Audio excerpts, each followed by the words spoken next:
ہمارے پیارے نبی حضور پاک صلی اللہ علیہ وسلم کا آخری خطبہ۔ اے لوگوں سنو، مجھے نہیں لگتا کہ میں اگلے سال تمہارے درمیان موجود رہوں گا۔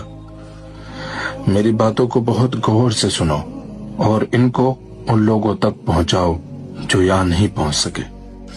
کسی کو تنگ نہ کرو، کسی کا نقصان نہ کرو، تاکہ تم بھی محفوظ رہو۔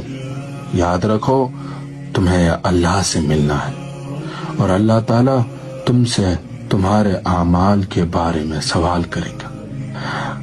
اللہ نے سود کو ختم کر دیا ہے، اس لیے آج سے سارا سود ختم کر دو۔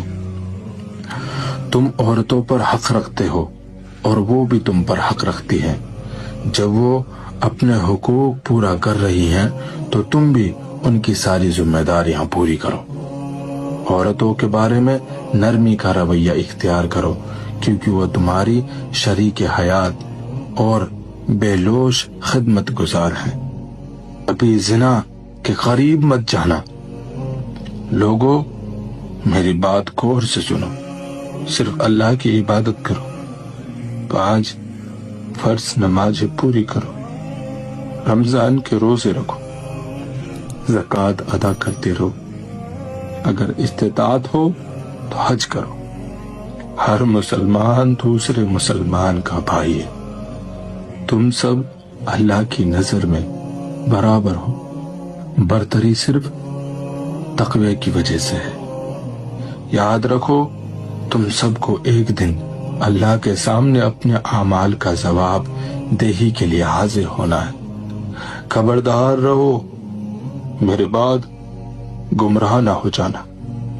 میں تمہارے لیے 2 چیزیں چھوڑ کر جا رہا ہوں، قرآن اور میری سنت۔ اگر تم نے ان کی پیروی یعنی ان پر عمل کیا تو کبھی گمراہ نہیں ہوگے۔